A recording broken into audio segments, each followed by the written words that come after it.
everybody, whether you're on the East Coast, West Coast, or around the world. This is Coast to Coast, and of course, it's me and the Philly sports guy. What's happening, Pegs? Just another day in paradise, uh, where the Italians came out in force yesterday in Philadelphia, and next thing you know, we win a game. How about that? How about that? Something that the Seattle Mariners are having a hard time doing right now. The Tigers are killing them, and for them to have two series so close together, and they're just getting smoked all the way through it. They're 2.5 games back in the division now. They are on pace for 78 games. I understand, and I'm sure the pizza will be flowing. Yeah, no, it's disappointing. It's disappointing. I mean, they made moves at the trade deadline that didn't matter, right? I mean, when you looked at the batting averages of the guys they brought in, it didn't move the needle. So, yeah, it's I don't know. None of it made any sense.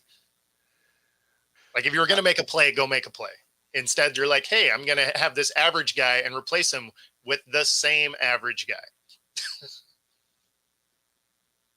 If nothing else, teach him to lean into a pitch, right? Let's get on base. Well, it's funny.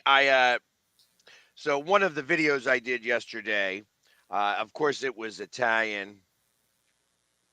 It was Italian Heritage Night, so I had the Italian flag on my face.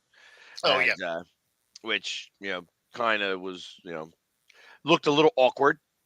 When you put a flag on your face, that's,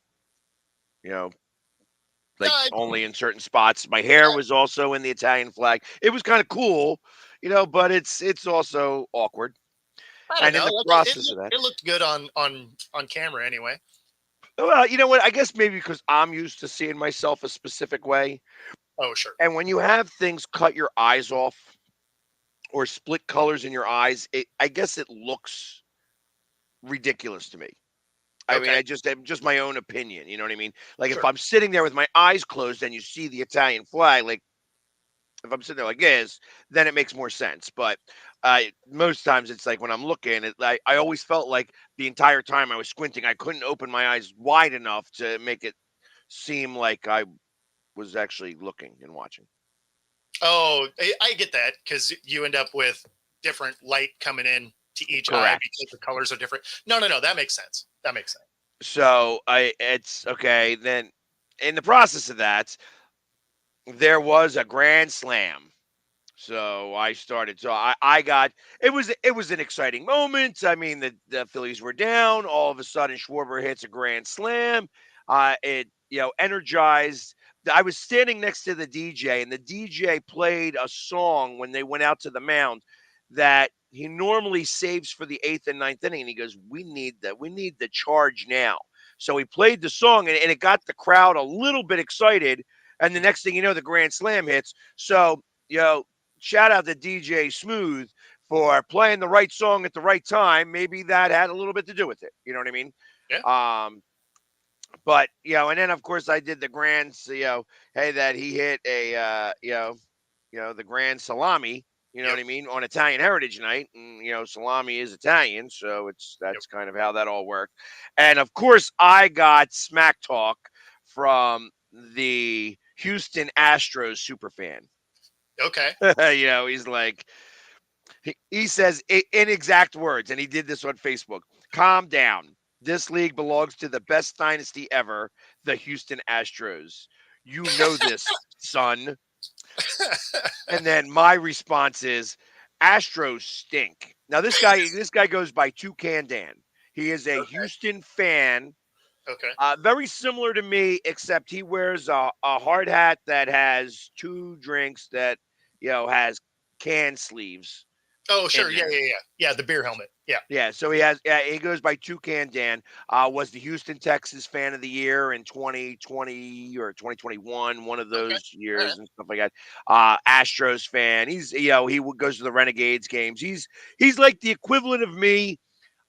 Different. Just does it completely different than I do. Sure. doesn't face paint or anything like that, but a good guy. He's a good guy, but definitely a bachelor. You know what I mean? This is Okay, not somebody that you want your kids around for too long. got it. No. No, and I respond, Astros stink. Just because they are on a small run just means they will blow it more epic later. Put that in your hat and drink it. That's awesome. They have won 8 of their last 10. Yeah, no. They've been playing great.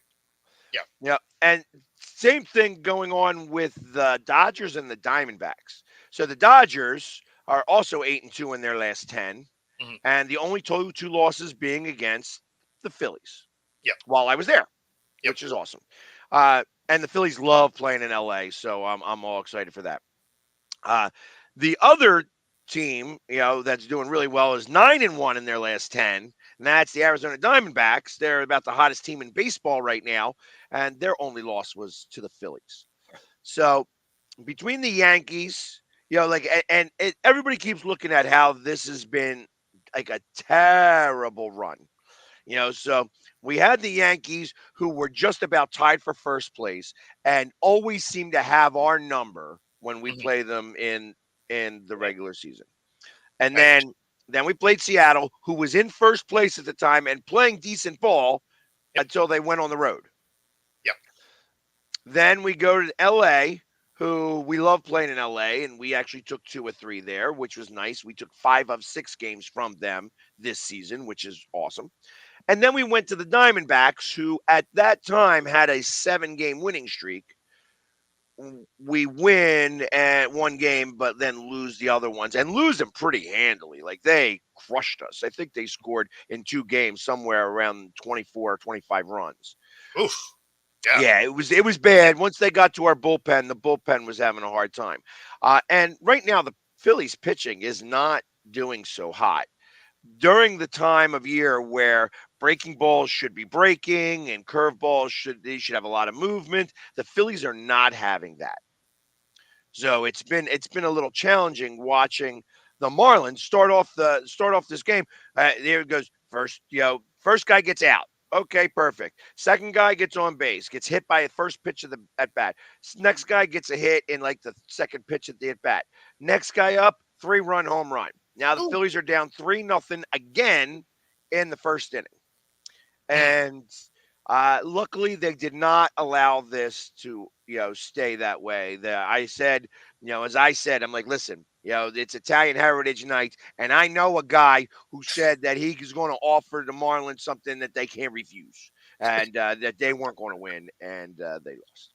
So I was happy about that. Like I said, Schwarber's home run may have done a little bit of a spark.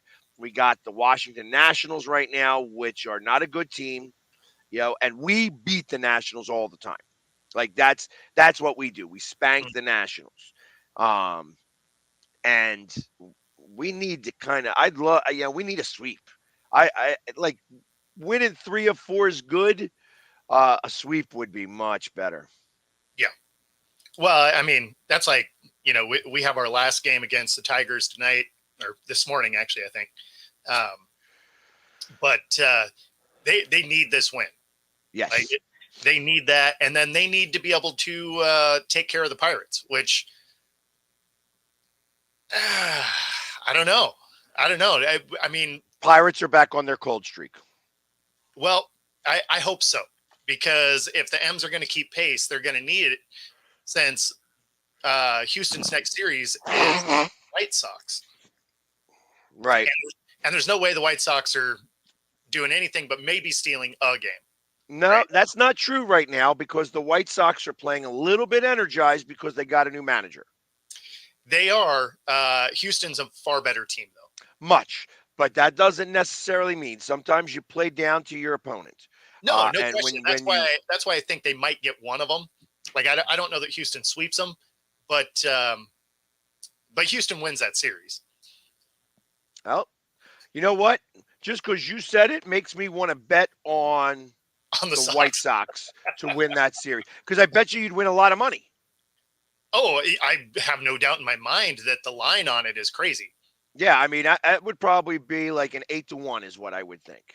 Yeah, I could see like a that. plus 800. Like that to win the series, you'd give the Astros like a minus 1200 to a Probably. plus 800 is what that sounds about right to me. You know what Yeah. I mean? Yeah. If I was the one touting those games, and that sounds to me like the perfect scenario. You got a slightly energized team right now in the White Sox, and you have a Houston Astros team that's rolling and about to play a team that stinks. So I think that you go out and you spend maybe a little bit extra time at the bar because you're not as concerned about this team. I You mean, could be at if you're overlooking them, that is a good way to lose. right. So like you could be at like 80% instead of 100%, the next morning or the next afternoon, and that's how things start to fall apart. And listen, Houston is a good team, but they have not been playing. This is, like I said, you have rises and you have falls. The fact that they are playing really good right now means that the fall is going to come soon too. And I feel Yeah. like it's the exact opposite way for the Phillies. The Phillies were good for so long, Yep. now have been bad for so long. As long as they bookend this, I don't care where this fall. Like if it jaggeds down here a little bit and then comes back up towards the end. As long as they bookend the season, if they end the season the way they started the season, I'm happy because that's a world championship as far as I'm concerned. They were the best team in baseball in the beginning. They'll be the best baseball team at the end. Yeah. No, I mean that's the way you want it to go, right? You don't want it to be where the Astros look like they might be right now, where they might peak early and then be on the fade when it comes to playoff time. The problem is our division probably doesn't get a wild card spot. So you got to win to get in. And that's going to be tough. The M's have to find bats. Like, I mean, it's been the problem all year. They Right. got to be able to manufacture When runs. does J Rod come back? I thought he did. I thought he came back. It's possible. I haven't texted Novak yet to see how things are going. Let's see here. Yeah, because I thought he did.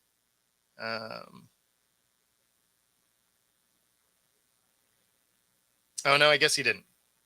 I guess he wasn't in there. Okay.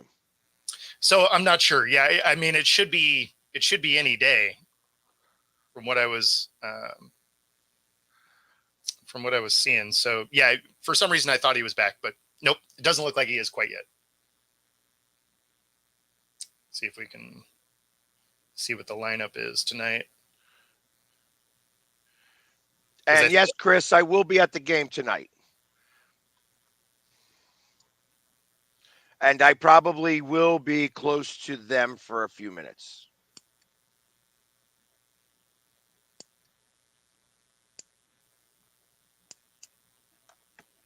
Let's see. It's not giving me today's lineup. Well, it's still early yet. They're not going to give you today's lineup yet. Well, they should. I think we actually have a 10 a.m. game, so it should start next hour. So got you.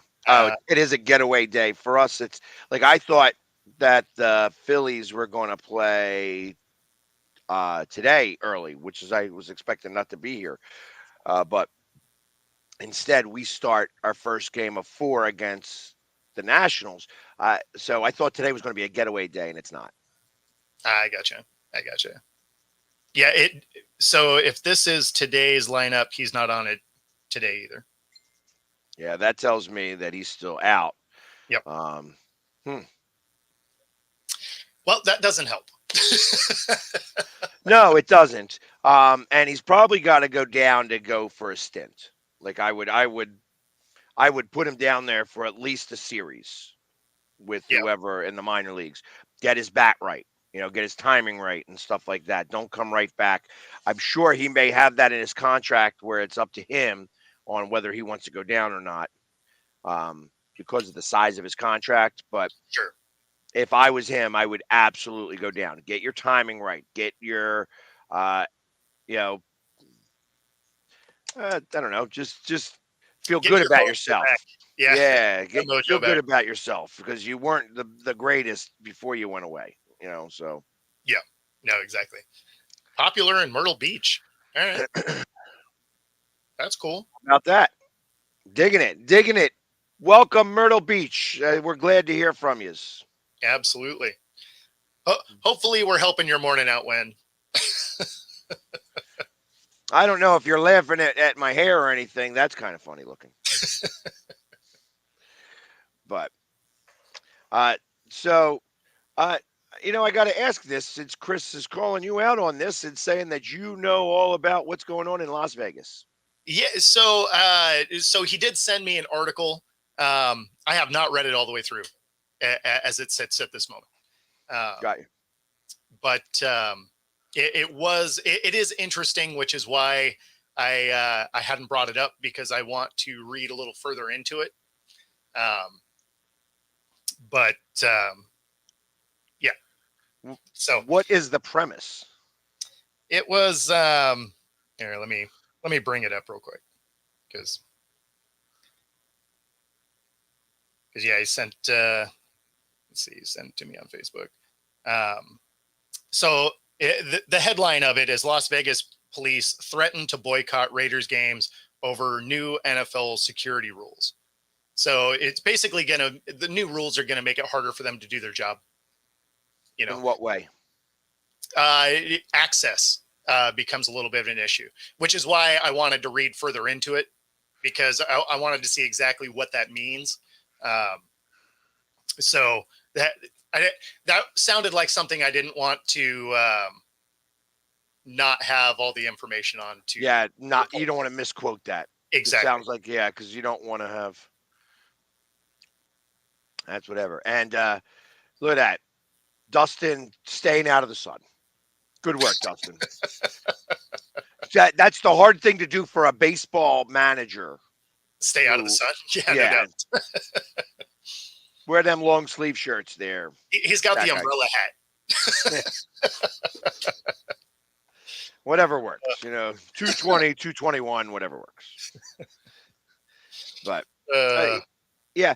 So, I mean, I don't know. I watched a little bit of I guess it was the Cowboys-Rams game last night. I mean, I didn't recognize anybody who actually was playing or whatever, like for either one of the teams. I did notice the score when I watched it. It was 12-6. That was just up from 9-6. So lots of touchdowns by both teams here. Yeah, it was a mess. It was a mess, I think, for those guys. So, but good for them. They're starting off in rare form. So one thing that was hilarious, Seattle is over in Tennessee right now. They're doing the joint practices before their game this weekend, right? And two former safeties from the Hawks are now Titans as of 2 weeks ago. Jamal Adams and Quandre Diggs are both there. And so Jamal Adams was reportedly on the sideline yelling across at his former teammates saying, "You ain't ready," which is hilarious because, throughout his career in Seattle, he was the guy that wasn't ready because he was always hurt. So he ends up getting burned in coverage because it's Jamal Adams, and that's not really what he does well. And then he made a tackle on Kenneth Walker and got injured. I mean, man. Now, it doesn't sound like he's going to miss any time with it. It sounded like he was just kind of a little bit nicked up from it. So, he was less involved in practice after that point. But it's hilarious if you're going to talk. Exactly. Karma. Like, you can't be hurt while you're here the whole time, then talk when the team gets there and immediately get hurt. Right. Like, you can't do it. Even if you are banged up, you power through. Like, you're like, you know what? Throw some kinesio tape on it. It's going to be cool. Like, hey, speaking of Tennessee, fly, Eagles, fly. There you go. There you go. Yeah, it's and obviously, since we're talking, since Dustin's listening, let's talk a little bit about his quarterback. No quarterback there. He's hurt. all season long. Bye bye. Torn meniscus. Never got injured in 4 years of college. Now, welcome to the pros, buddy. It's funny though, because he probably wasn't going to be your starter anyway. So that doesn't hurt as much as Jordan Addison going down in practice yesterday. So all of a sudden they're going to have a lot harder time if they keep having guys getting hurt. Because as I recall, Hawkinson is also injured. So and somebody else got hurt too. It was like they got some guys falling down over there. I think the running back got hurt. Yeah. Yep. So it's like, yeah, I think the Vikings are going to be. I think they're going to rent the St. Louis. What are they called over there in the X or whatever that league is called now? The Battlehawks. Just he's going to rent the Battlehawks to come play. Yeah. No, and you're right. He wasn't going to start ahead of Darnold, and this does take any pressure off if Darnold struggles. But if his weapons keep getting hurt, Darnold's not going to be awesome either. But, the last time this happened where the guy that they were projecting or hoping that would be the quarterback wound up getting hurt, they wound up making a trade with the Eagles for a Sammy Sleeves. And, and gave us a first-round pick, which that first-round pick wound up becoming Carson Wentz ultimately. But it was a great trade for us as they were like, well, Carson Wentz became the starter after that, and we got a first-round pick, which was really nice of them. Thank you. I mean, Wentz, if he wasn't such an apparent head case, obviously I've never met the guy, so this is just going off of, stories we've heard. But like he could have had a decent career. So here's what happened with Wentz, and I can explain this pretty well since I was literally right there and watched it occur. When he lost or when he got hurt in that Rams game, I mean, he was leading the team and what have you and all that stuff. The moment he got hurt and Foles went in there and took over, when Foles won the Super Bowl, when Wentz came back the next year, every pass he was throwing was trying to win the Super Bowl. Yeah. And he couldn't do it. He just couldn't do it because if they had won the Super Bowl already, you can't do it in game 4. Yeah. So it became a challenge in that regards. And I think he was just never able to recover. He was trying to do too much. And I think since then, he's always been trying to do too much. And it's not, he's still recovering from the Super Bowl win that he wasn't a part of. Yeah, no, I get that. It's funny because he did have a decent year with the Colts. Now he was one and done there, but he had a solid year. Then he goes on to he had a decent year with the Colts, except for the fact that the end, the one game he needed to win against a really poor Jacksonville team, he couldn't do it, and they wound up missing the playoffs, and the team blamed him. Yes. Everybody blamed him. Like they were saying the next year, they weren't going to come back if he was going to be there. And I'm trying to figure out what actually has to happen with someone that you feel that strongly about a quarterback that, nope, I ain't going to play for you if this is going to be our guy. Well, and that's why I say that it has to be an apparent head case type of situation because it's not skill set. Dude can throw the ball. Right.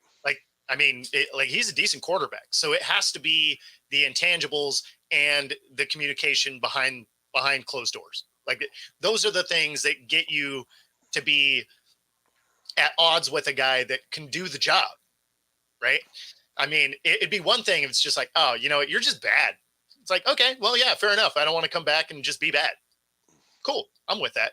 But we've seen him throw for 4,000 yards. So, I mean, he can sling the rock. So we've seen him throw for, I think he missed 4,000 yards. I don't know that he got there. Was he just short?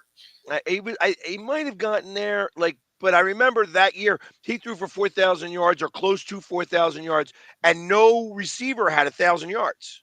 Yeah. You know what I mean? Like everybody had like 900 and a couple had 900 and some, but nobody had 1,000 yards. So, and he was passing it around, but he was not a big fan of the option. You know what I mean? Mhm. That option thing that they were running in the Super Bowl with Nick Foles. Sure. You know what I mean? Where so and then him and the coach wound up having a little tiff. But from what I understand, and after paying attention a little bit, that's actually there's a lot of tiffs between quarterbacks and coaches in the Yeah. NFL. Yeah. Lots of them. Like, they made a big deal how last year Sirianni and Jalen Hurts weren't on the same page. Mhm. And of course, that story just came out again recently. Actually, I've now heard that McCarthy and Dak Prescott haven't been on the same page since inception of McCarthy. Yeah. I mean, I could see that. You know, and I got to imagine that it's a lot more frequent. I mean, we saw it last year in Denver. I, that's not a tiff. like, like Sean Payton hated Russell Wilson. Like, Yeah, he didn't come out and say it, but I mean, the way he treated him and that team in situations that didn't even matter, he was going after him. You're just like, okay, like clearly you got to get this guy out of the building. right. Well, the truth of the matter is that you need to get the coach out of the building. I think that Sean is overrated as a coach. We'll find out this year, though, because We, I think I think this so, is a hot seat year for him. And if he has a similar year than last year, it's going to be an issue. I think he gets more than 1 year. I think he gets at least two because he's got a rookie QB coming in. So the expectation isn't going to be to unseat Patrick Mahomes and Shouldn't be. Shouldn't yeah, be. it shouldn't be. Your expectation should be get as close to 500 as possible. That's a Exactly. realistic expectation. You It have to is. win 8 or 9 games. You Yeah. know, Well, and that's kind of the thing, right? Is I think that is probably what about the expectation is to be about a 500 ball club. And I think they can do it. well, I don't think they can. And I like I said, I'm not a fan of his coaching style. Sure. I think he's pompous. I think he's one of those guys. You know, like I was never a big fan of Tony La Russa. You know what I Okay. mean? Okay. I thought that he always felt like he invented the game.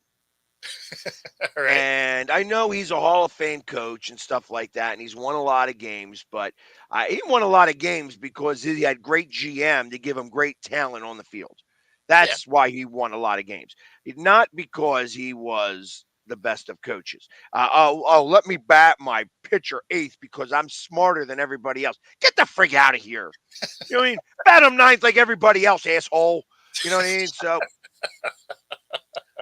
but I mean, he won a lot, and I mean, he would get lucky with some decisions that he'd make. You know what I mean? It was Hey, just the better way that lucky he than good. operated. Hey, listen, I'm a firm believer of that. Yep. I live my life a lot like that. Like, hey, Exactly. you Yeah. I know, mean, that's what we were talking about before we came on air. Like half of how I live my life is fuck it, let's go. exactly. So I mean, that's part of what's happening. You know what I mean? So like I feel like that Sean Payton's the exact same way. I'm not a fan of the way he coaches. I feel like that the city willed him to win his Super Bowl because it was right after Katrina. Yep. You know what I mean? And that, an energy level can do wonders. Sure. And I Well, think I that's mean, a and you had Breeze playing out of his mind that year too. right. But again, it was an energy level. Yeah. You know what I mean? It's those things are real things. Like I said, when you in the Eagles when they won the Super Bowl, and nobody, like I said, I mentioned this before on the show that there were guys getting baptized on a weekly basis. Yep. And it doesn't matter. I say teams that drink together win together. Sometimes it's just a matter of drinking the Kool-Aid. Yep.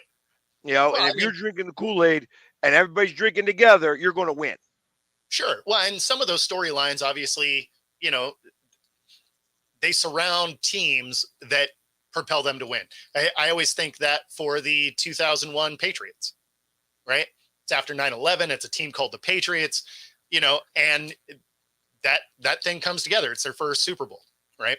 So And yeah, obviously Saints very similar. Katrina comes. There's so much energy around the city, helps propel the team. Like, I mean, that type of stuff happens. Yeah, that's interesting, Dustin. I could see that being a real trade partner. For real. I know that the Jets have said no, that they're not going to trade him, but you don't want that you don't want that problem. You know what I mean? You're trying to get over last year, and now you got this up your Yeah. you know wazoo. So uh, and look at So that, we're at the bottom of the hour. we are. And on the other side, I have a question for you about what do you think happens to Aaron Rodgers moving forward? But let's go ahead and do this real quick. Right here in the Pacific Northwest, if you are looking for a new gym, True Fusion Gym right here in Bellevue, Ballard, and their new one in University Village, hit the QR code on the screen for a free 5-day pass at any of the locations. Pilates, boot camp, yoga, hot bar. They have it all. Find your edge at True Fusion Gym. All right. So yeah, what is the win number that they have to hit that you think they bring Rodgers back after this season?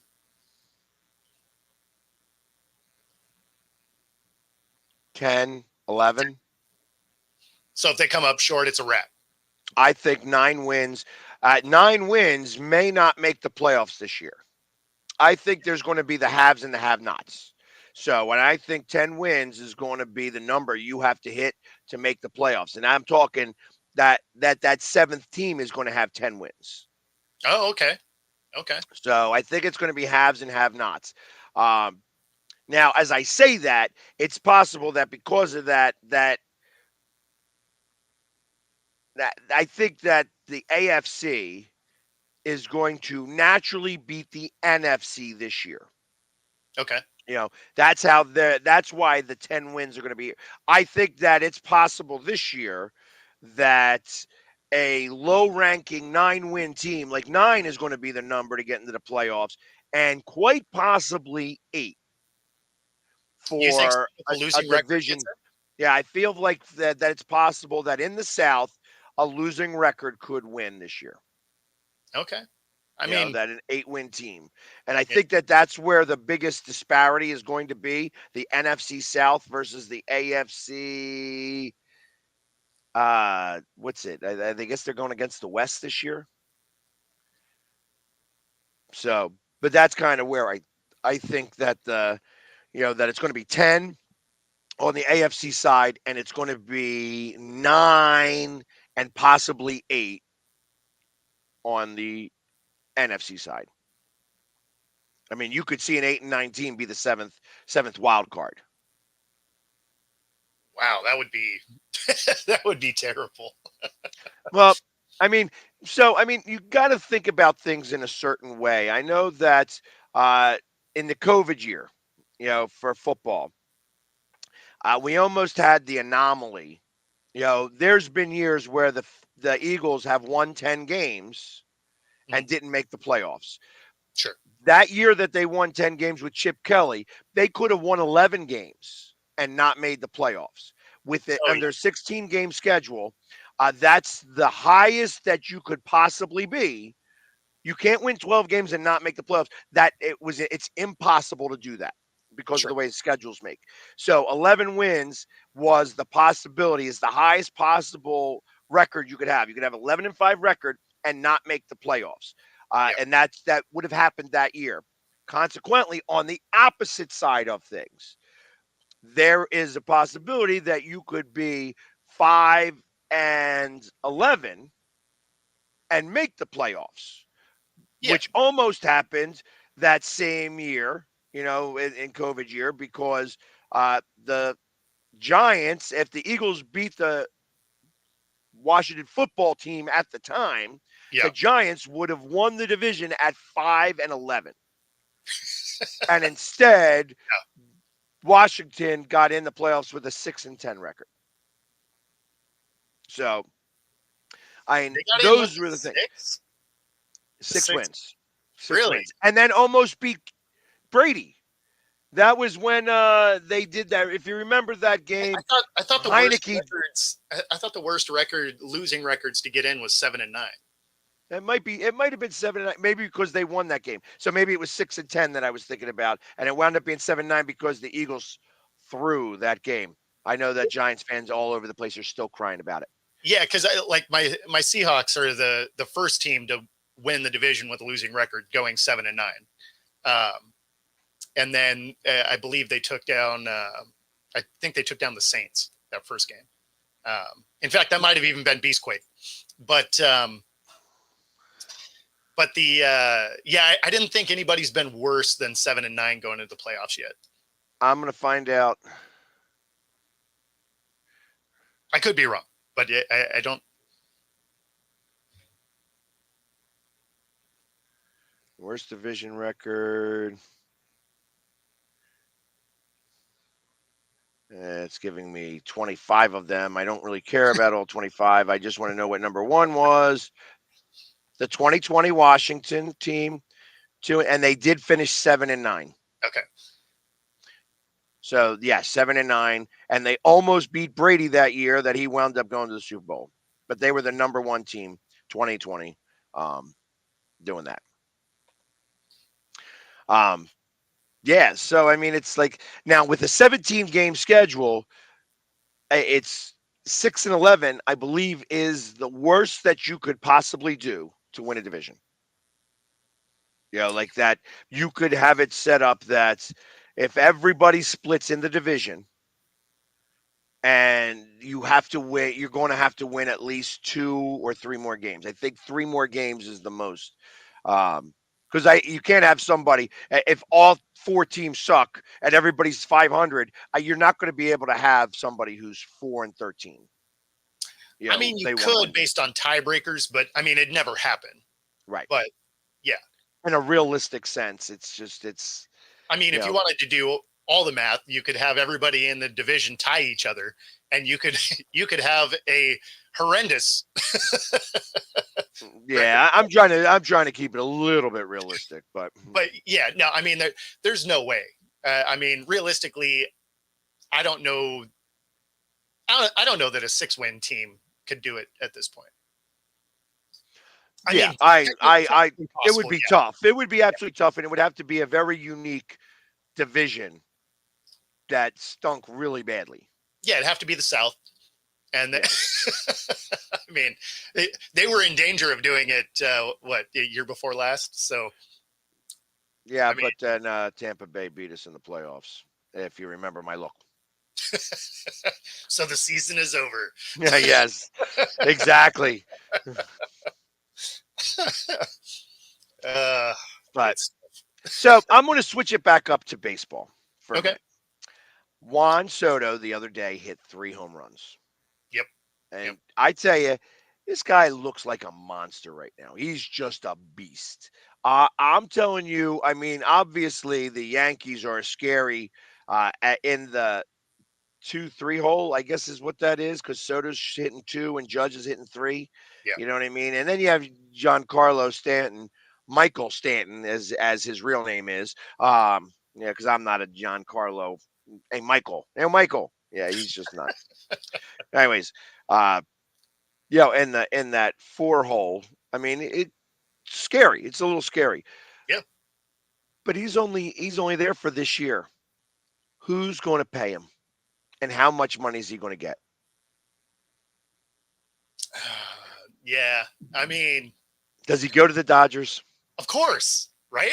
It's the Dodgers or the Mets, right? I mean, isn't that really what it is? It's the Dodgers or the Mets. I can't see anybody else paying him. The only other team that I could possibly see paying him ridiculous amounts of money just for the hell of it would be Miami.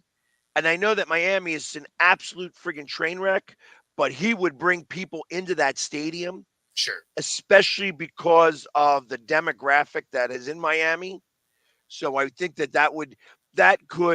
he could equate to ticket sales. And ultimately that would help. But are you going to pay him that ridiculous amount of money? Is it like you're going to give him half the team? I mean, yeah, that's the thing. Because then you think of, I could see the Rangers making a splash play like that because they do that sometimes. Um, The Astros, maybe. yeah, that was my next thought. Is the Astros might? It's like I mean, I don't think that the Yankees are going to be able to afford him. Yeah, You know what I mean? I'd love for the Phillies to try to afford him. sure. And imagine him in this lineup. I mean, they sat Turner last night. Turner went from a 347 average, and he was at 296 Mm, as of yesterday when he did not play. He did not start yesterday. They had to sit him. He's been that putrid. Um, and same thing with Bryce Harper, although Bryce Harper is starting to get out of his funk a little bit and get some hits here and there. But I mean, right now, where are these bats at? I mean, this is the time where these balls should be flying out of the yard and they're not, you know, and it's going to be interesting to see. I'd love to see Soto in this lineup, but yeah.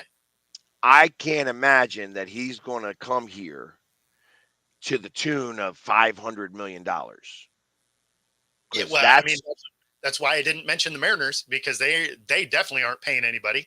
right. And but do they need a bat? So bad. Yeah, I mean, and he's got to want to go there too. Yeah, You know what I mean? What is there in Seattle that Soto would want to go to? not a lot of winning, unfortunately. So It's not right now. it's a tough draw. It's a tough draw. They did have a legitimate shot at Otani until we saw what the Dodgers paid him, and then we're like, oh yeah, that was never going to happen. No. And that, as funny as that the whole contract is, it's, you know, $700 million, and and you know what? Dodgers fans are okay with him never pitching Yeah, because it's well, not their money, by the way. the They way ain't. the way he's hitting, I mean, I kind of get it, right? Like he's going to get that Silver Slugger award. I mean, what he's leading the majors in home runs, I think, at the moment, isn't he? Isn't he close to a triple crown? He He's very got well he's, could be. he's got to have like a great average. You know what? I'm going to check right now. I mean, I think that the hits might be the thing that stops him from possibly achieving that at the moment. Um, nope, not you. There we go. Leaders, NL leaders. He must be on a little bit of a downtrend because he's not in the top. He's number 6 right now in batting average at 295, but only 307 is the high. But he's second in hits, down by 8 to Arias from the Padres. Okay. The most home runs. He's four back in RBIs. So, and he leads in runs scored. And he's second in stolen bases. I mean, so this guy is actually like he's going to be in 5 stolen bases. He's going to be he's going to have a 40-40 year. Oh yeah. Which is probably going to happen. I mean, De La Cruz is probably leading everybody with 60 stolen bases. Yeah, because the highest is only 32 on the AL side. So 60 stolen bases by De La Cruz. I didn't realize he had stolen so many bases. Right. Interestingly enough, though, Bobby Witt batting 349. Wow, That's a high. That's really high. that is. That's And awesome. Judge is 333, and Soto's 307. But 43 home runs for Judge and 34 for Soto, 3 of which came the other night. So, and runs scored. Leading in runs scored is Soto.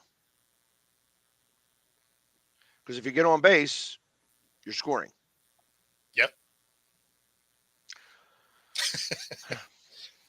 It's going to be interesting to see where that all comes out. Even if they did rework this to pay him over 40 years, that's still like an insane amount of money every year anyway. I mean, 700 million is no joke. Why not just give him 5%?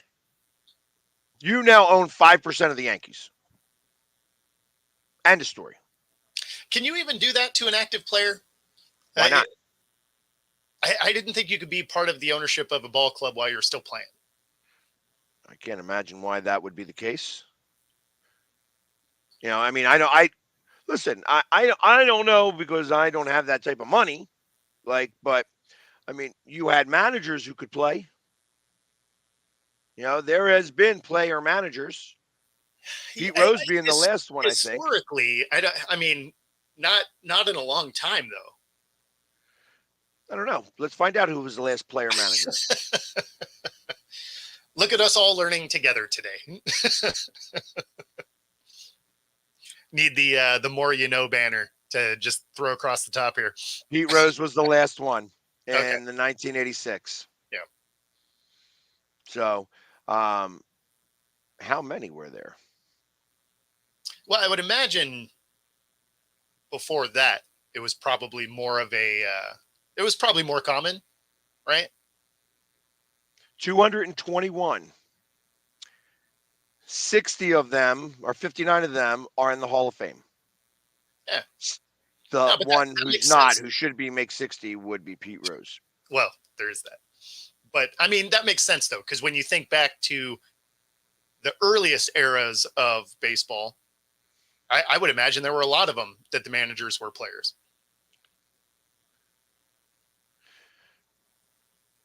Okay. I wonder if you can even do that anymore. Like, I wonder if there's actual rules against being a player manager at this point. There is not. So you could still be a player manager. You could be a player manager. That would I'm be trying to think of who would be somebody who, right now, in Major League Baseball, would be strong enough to be able to be a player manager. The one person I think of in a realistic sense, at least if being selfish and thinking about it, for the Phillies, it would have to be Kyle Schwarber. Okay. I think he'd be the only one that would have the moxie well enough to do that. I got you. Could Aaron Judge? I don't know if Aaron Judge could be that guy. Like, as I think about that, you know what I mean? And if I go the opposite way, like thinking about it in pitchers, like who would be a pitcher that could possibly do it? Like, there's probably some out there that are,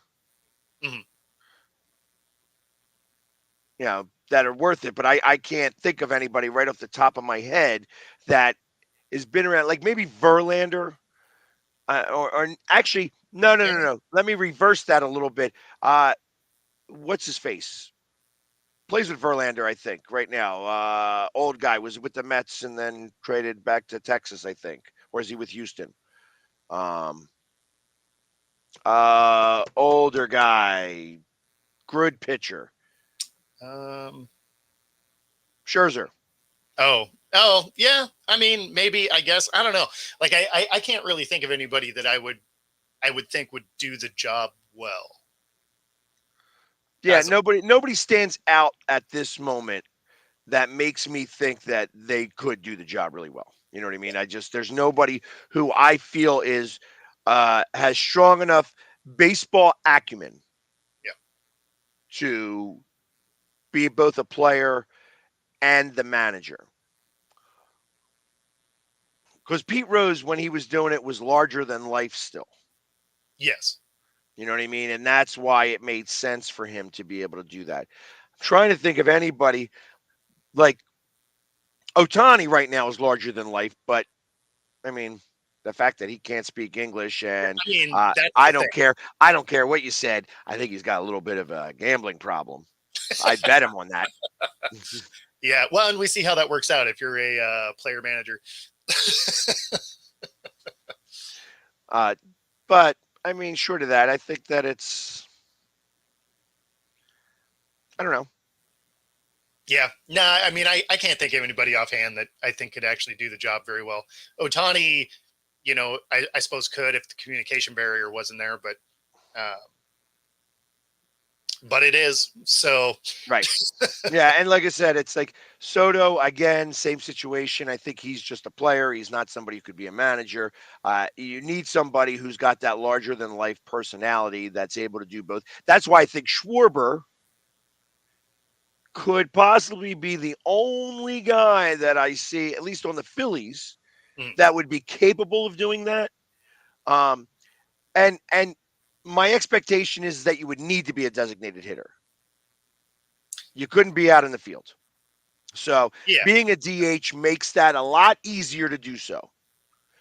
There's a good one too. yeah, that's a good one. That's Mike a good Trout is a one. I good can see one. Trout. So, and you know what? That probably wouldn't be a bad idea for the Angels in general. Yeah. You know what I mean? I mean, it couldn't hurt him. Right. They're, Because they're when all winning. he gets hurt, and then he's just a manager. Yeah. As long as he's not tearing out his knee and whatever, but he could go there and you know do his thing. You know what I mean? I think that he's definitely that strong of a personality Hmm. and has the respect of the players to Yep. be able to, because that's the other thing, you got to have that level of respect by everybody else. Yes. Yeah. So Certainly within the clubhouse. So, I mean, yeah, I could see Trout. I could see Trout. And that is a team that is bad enough that if he went in and was able to prop them up, that would really just move him into the next phase of his career. right, Yeah. but he's still got a bunch of years left. So Yeah. I mean, but think about how the money they save on a manager now. Now you ain't got to pay a manager. I guess it becomes really hard to fire him though. Well, no, I mean, you just take one part of the job away, right? Still remains as a player. I don't know. Would you want to be fired from one job and still doing another job at the same company? I mean, definitely not, but you know, is what it is. I mean, Uh, they'd have to fire and trade. as cheap as the A's are, I'm surprised they haven't figured out how to do this every year. Well, again, same problem, same situation. They don't have anybody listening to their manager now, let alone what's going to happen. And they fired their manager. They said that he was going to get fired at the end of the year. They didn't wait. Well, no, but I mean, at the end of the day, if you fired the player and you lost the player, who cares? Because at the end of the day, they're just not a good team anyway. So, and as cheap as they are, and as much as they try not to spend money ever, it seems like they could have been a good candidate to try some weird stuff like that. Oh, maybe. I don't know. I just think that it would be interesting to see if that could occur and if that ever will occur again. So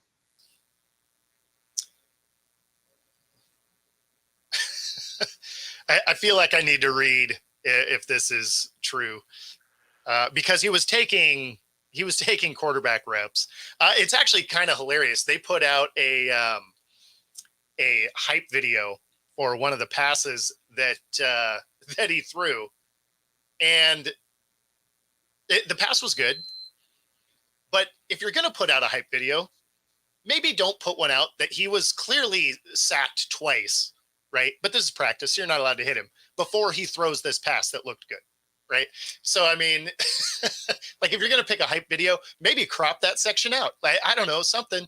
But yeah, I mean, if you watch the video, he's clearly sacked before he throws the ball. And I should hope he can complete a pass if he's standing back there for 4 seconds.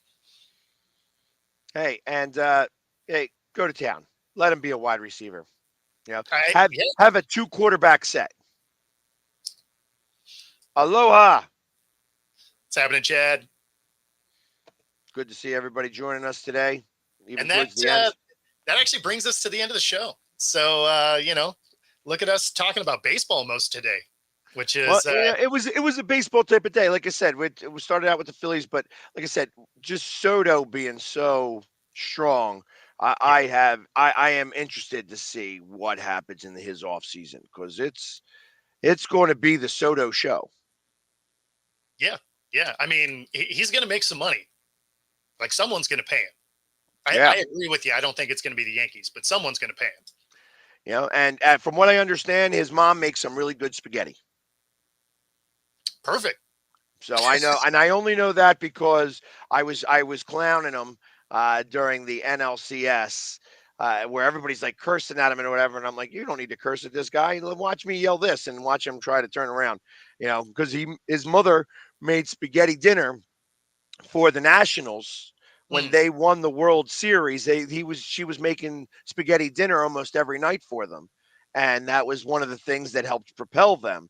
So when I'm out there yelling, I guess your mother ain't making spaghetti dinner for the Padres like she did the Nationals. And here he didn't turn around, but he did one of those side eyes to Yeah. try to see who was saying that one. Yes. You know what I mean? Because that is it's not below the belt, but it's definitely a kidney shot. Oh, no doubt.